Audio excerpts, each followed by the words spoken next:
Excuse the way I look, but I don't even care. I'm kind of tired. Sunday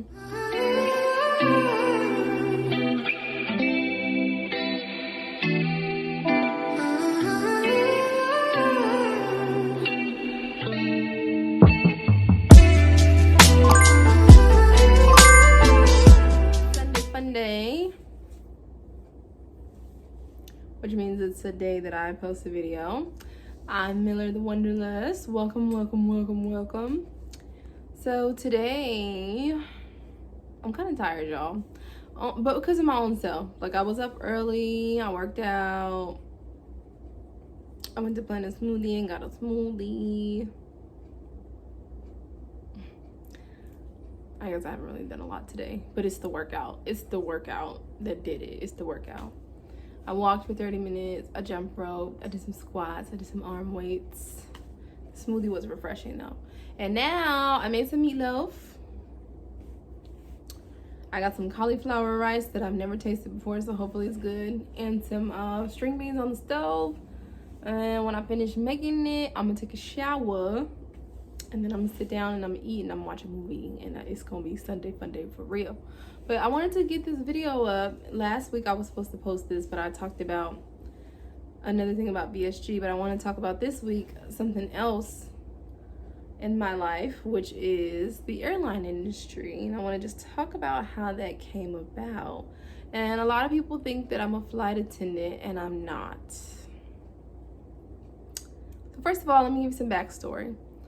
When I was growing up, I wasn't like super involved with my father. Like, I knew who he was and that kind of thing, but we just didn't spend a lot of time together. We lived in different states, etc. So as I got older, I decided, after my great-grandmother passed away in 2013, I have a good relationship with my mom. I want to make sure that I have a good relationship with my dad. So my dad invited me to come to Virginia Beach, which is where I was born and where he's from, for the weekend. And I agreed, and it was like my first time kind of being around him and my dad's family as an adult, and things got better from there. So I said all that to say, I was living in Charleston, South Carolina, and that is a smaller airport. So to get to Virginia Beach, which is also a smaller airport in Norfolk, I had to fly all these crazy ways to get there. I flew Delta, and I went from Charleston to LaGuardia in New York, and then from LaGuardia to Norfolk International. It might not be an international, don't quote me, but to the Norfolk airport. So I went there, spent the weekend with them, and on the way back, I went from Virginia Beach to Atlanta, and then Atlanta to Charleston. And in Atlanta, I had a 5-hour layover, so you know, I'm from Atlanta. So I got on the train, the MARTA, and caught the train up to the next station. If you've ever been on the MARTA in Atlanta, you can catch the MARTA to airport. It's called Airport Station, and then the next one up is College Park Station. I caught the train up to College Park Station. I met up with my best friend. We had lunch. I took the train back, went back through security, got on the plane, went home. And I just remember when I got home, I was like, wow, that was so fun. Like, I was literally in Atlanta this morning, and now I'm home. And it was so quick. And I thought, same thing. I was literally in New York on the way there, and then in Virginia. And I just thought, airplanes are so fast. They're so cool. Like, what kind of job could I do to where I could do this all the time? Because I could do that every day and I would be completely happy and fulfilled. So I started looking up jobs, and of course I found like, I want to say travel agents, entertainers, and I found pilot, of course, and then I found flight attendant. So I immediately like made sure my resume was up to date, and I started applying for flight attendant positions. I didn't do any research. It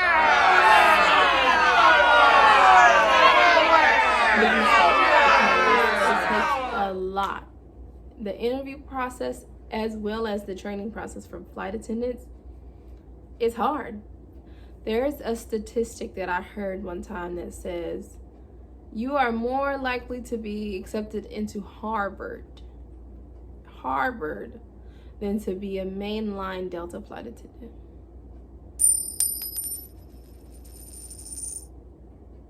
And they also say that Delta's the military of the airline, but that's another story for another day. So I want to say I had a video interview for Delta. Horrible. Like, now that I've done the research, I know they want you to look like a flight attendant. They want you to like put your best foot forward. They ask you, why do you want to be a flight attendant? You're not supposed to say, because I want to travel and I want to go to New York and Atlanta in one day. You're not supposed to say that. You're not supposed to say that. They like people that have degrees. They like people that have history in the medical field. I got a college certificate, but I don't have a degree, and I didn't have the certificate back then. So I was like, oh, I got customer service experience and I want to travel. And that is not how you get it, boo. That's not how you be a flight attendant. So Delta video interview, didn't get it. I interviewed for a lot of regional carriers, maybe like 3 or 4 altogether over the course of 3 years. Didn't get them. I didn't get them. Even after I had done the research to be a flight attendant, like what it takes during the interview process, I didn't get it. And they don't tell you why. Like when they say, you're not selected and here's why. They don't do that. They just tell you you're not selected and you move on. And I personally think, I'm just not a super like giddy, bubbly, hi, how's it going? How can I help you today? kind of person. I'm just not that. And I accept that, because me being like a little more on the stern side is the reason why every job that I've had, I've moved up and I've been a manager and or supervisor, every single job. So I had almost like kind of given up faith a little bit, and I was a manager at the time at Planet Fitness, and I had kind of already decided that I did not want to be a part of that company anymore. And then, again, that's another story time for another day. But I started looking for other jobs while I was still employed with Planet Fitness, and I came across, I searched Charleston Airport, and I came across a company. I'm not going to say their name, but it was a contracted company, and they were hiring for ticket counter agents on the United contract. So I was just like, whoa, that's great. I could be a ticket counter agent and get to see pilots and flight attendants and talk to them and like learn the ins and outs of the industry, and then maybe when I go back to interview, then I'll get it. So I went and I interviewed for this position. I got it, and I became a ticket counter agent, full-time ticket counter agent for basically United, but again, one of United's contracted companies. So I didn't work directly for United, but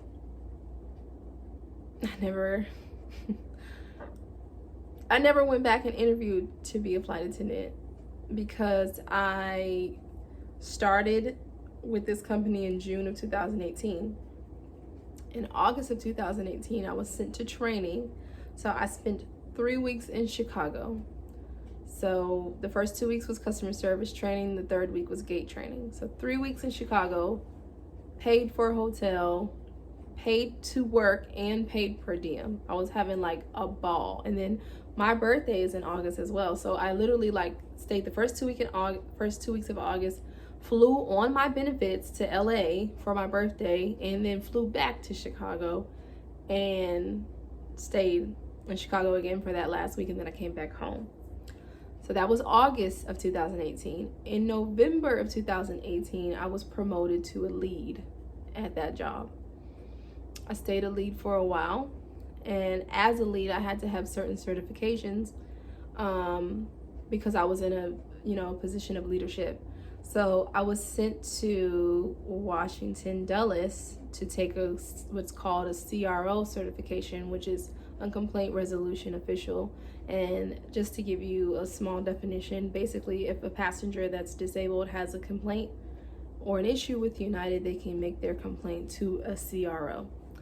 So I got that certification. I was sent to Newark to be a GSC, which is a ground security coordinator. Basically, you handle security issues. If you don't see something fit, or something's, doesn't look like it's right, you have the authority to deny someone boarding or take something out of somebody's bag if it's gonna be, flammable. Security. So I went to Newark for that. I was able to fly on my benefits back and forth to Virginia. And then in 2020, right before the pandemic, the Super Bowl was in Miami, and the San Francisco 49ers played against the Chiefs, I think. Either way, San Francisco is one of United's hubs. So for that event, they had direct flights from San Francisco to Miami throughout the whole Super Bowl, back and forth. And they asked if anybody wants to come down to Miami to help us with the influx of people that we're going to have, you can come down. So I went down to Miami on what's called a TDY, stayed there for 4 days, paid for a hotel, paid per diem, paid to work. I met Wyclef in the Miami airport. It was just so much fun. So although, of course, I just looked at the clock and it was 11:11. Somewhere deep down, I still sometimes wish that I was a flight attendant, but I had so much fun being a ticket counter agent or a gate agent. I like working the gate better.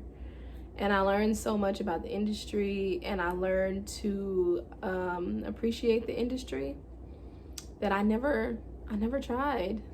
Eventually, I ended up becoming a supervisor as well, only a temporary supervisor, but a supervisor nonetheless. And after I had gone to so many different places to get all these different trainings, I was like, I want to do that. Those trainers just fly around wherever they're needed and teach classes. They fly around whatever. Like, that was the point. That was the reason why I wanted to be in this industry, so that I could fly around and see these new places. So in June of 2020, I left the operation altogether because I did take on another job that was a little bit more money. My grandfather had passed away, so I went to Atlanta for 8 months to help my grandma. I handled family affairs. But I realized while I was at that job how unhappy I was. I just wanted so badly to be back in the airline industry. So I started looking for jobs. I started looking for trainer jobs, and I got one. In May of 2021, I got a job with an airline. I'm not going to say who they are, but I am under the United contract once again, and I now teach people how to be what I used to be, which is a ticket counter agent or a gate agent. And I'm so happy. Like, most of the training is virtual now because of the pandemic, but I still get sent out to certain places. All the footage that I keep telling y'all I have and I need to get rid of, I got footage in places that I never would have imagined going to, but I had to go for work, like North Platte, Nebraska, or Twin Falls, Idaho, which is beautiful, by the way. Plattsburgh, New York, beautiful, by the way. And I have footage from all those trips that I need to edit and post. But I fly for free domestically and only a small fee internationally. And I literally love teaching people about my industry. Like, I love airplanes. I get the best sleep I ever had on an airplane because I'm just so relaxed. There's so much that goes into just one little flight, but I love it, like literally love it. So this is the beginning of the new series. So I'm going to continue to talk about travel and my travels. I'm going to continue to talk about BSG and my weight loss and PCOS, but I'm going to also let you guys in on the gate agent side of being in the airline industry. There's so many flight attendants on YouTube who I follow. I watch them, but I've never seen any gate agents on YouTube that let you know that, you know, we exist, we help. We got one of the hardest jobs ever, because when those flights are delayed and those customers are in your face and you have to rebook them and they're yelling and screaming at you, it's a lot, but I love it. So with that being said, welcome to Confessions of a Gay Agent. But that is how I got in the airline industry. That is what I do. I am not a flight attendant. Like I said, for whatever reason, people tend to think that I'm a flight attendant. I am not. But there's more to come on this topic, and hopefully you enjoy this video, and hope maybe you're inspired to get into the airline industry. Like I said, I absolutely love it. But that's all I have for you today. Please like, share, comment, subscribe.